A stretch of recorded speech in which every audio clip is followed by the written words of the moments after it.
Hey there, fellow book lovers. Today, let's nourish ourselves by diving into one of the most thought-provoking and unconventional self-help books of our time, The Subtle Art of Not Giving a Fuck by Mark Manson. Now, before we jump in, I want to make one thing clear.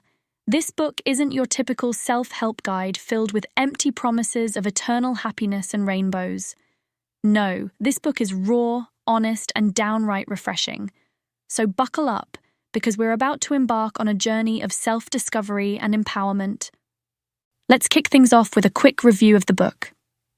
The Subtle Art of Not Giving a Fuck challenges the traditional notions of happiness and success, urging readers to embrace life's inevitable struggles and find meaning in the chaos. Through his candid writing style and no-nonsense approach, Mark Manson delivers a powerful message. It's okay to not have it all together, and true happiness stems from accepting our imperfections and focusing on what truly matters. Now, let's delve into the meat of the book, the chapters. Each chapter offers a unique perspective on living a more fulfilling life, peppered with anecdotes and insights that will leave you pondering long after you've turned the final page. Chapter 1. Don't Try. In the first chapter, Manson introduces the concept of not giving a fuck as a radical approach to life. He argues that by letting go of the constant pursuit of happiness, we can free ourselves from the pressure to always be perfect. One powerful anecdote Manson shares is about the time he quit his high-paying job to pursue his passion for writing, despite facing criticism from others. This chapter reminds us that sometimes the path to fulfillment requires us to go against the grain and embrace uncertainty. Chapter 2. Happiness is a problem. In this chapter, Manson flips the script on the conventional wisdom that happiness is the ultimate goal. He argues that chasing happiness actually leads to greater dissatisfaction, as it sets unrealistic expectations and fuels a never-ending cycle of desire. One memorable example Manson uses is the story of a successful celebrity who seemingly had it all, fame, wealth, and adoration, yet still struggled with feelings of emptiness and discontent. This chapter teaches us the importance of embracing life's challenges and finding meaning in the struggle. Chapter 3. You Are Not Special. Manson tackles the epidemic of entitlement in this chapter, urging readers to let go of their inflated sense of self-importance. He emphasizes that nobody is inherently special or deserving of special treatment, and true success is earned through hard work and perseverance. One poignant anecdote Manson shares is about his own journey from mediocrity to success, highlighting the importance of humility and self-awareness. This chapter serves as a wake-up call for those who believe they are entitled to success without putting in the effort. Chapter 4. The Value of Suffering.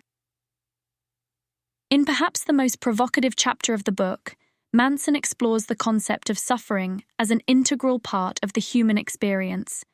He argues that our culture's obsession with avoiding pain only leads to greater suffering in the long run.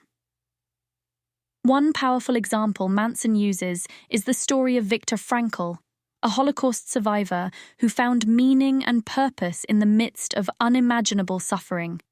This chapter challenges us to embrace our pain and use it as a catalyst for growth and self-discovery. Chapter 5. You Are Always Choosing. In this chapter, Manson confronts the notion of personal responsibility and the power of choice.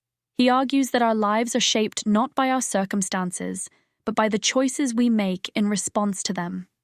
One memorable anecdote Manson shares is about a woman who overcame a debilitating illness by shifting her mindset and taking control of her own healing process. This chapter reminds us that we have the power to change our lives by taking ownership of our choices. Chapter 6. You're wrong about everything, but so am I. Manson highlights the fallibility of human perception in this chapter, encouraging readers to approach life with humility and open-mindedness. He argues that our beliefs and opinions are often based on faulty assumptions and biases, and it's okay to be wrong sometimes. One insightful anecdote Manson shares is about a heated argument he had with a friend, which ultimately led to a deeper understanding and appreciation of differing perspectives. This chapter reminds us to question our own beliefs and remain open to new ideas. Chapter 7. Failure is the way forward. In this chapter, Manson challenges the fear of failure and encourages readers to embrace setbacks as opportunities for growth. He argues that failure is not only inevitable, but essential for success, as it teaches us valuable lessons and strengthens our resilience. One powerful anecdote Manson shares is about his own experiences with failure and how they ultimately led him to greater success.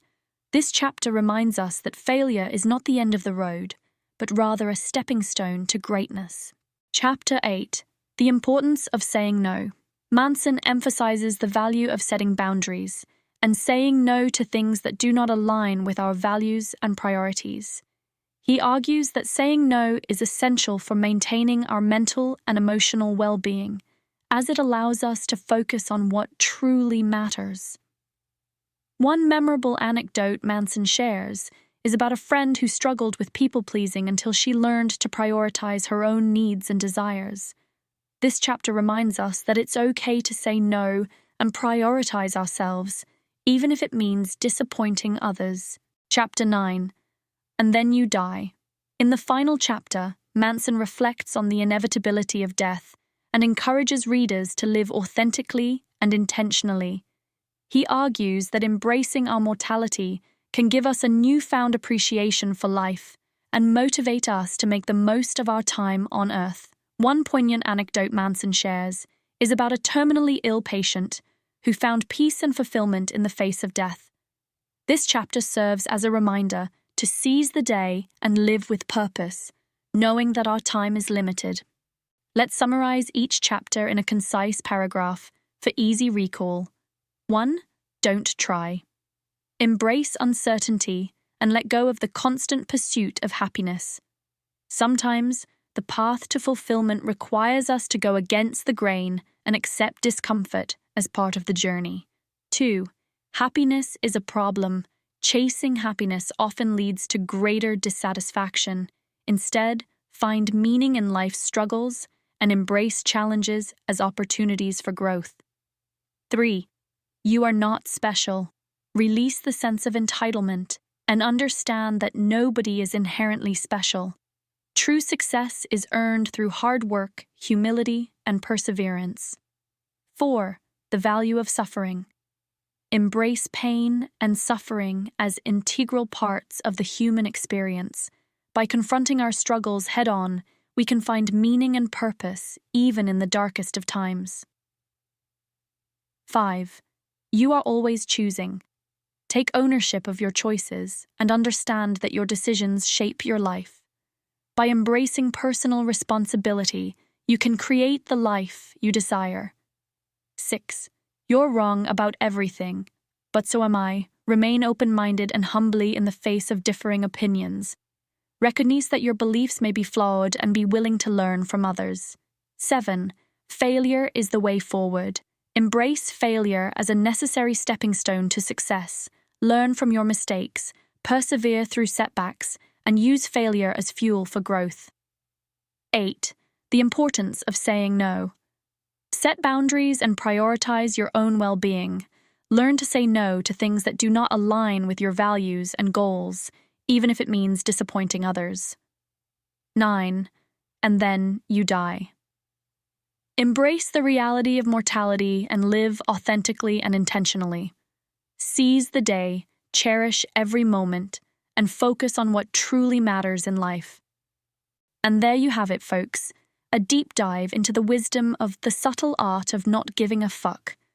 I hope this video has inspired you to embrace life's challenges, take ownership of your choices, and focus on what truly matters. Remember, it's okay to not have it all together. As long as you're striving to become the best version of yourself, that's all that matters. Until next time, keep reading and keep growing.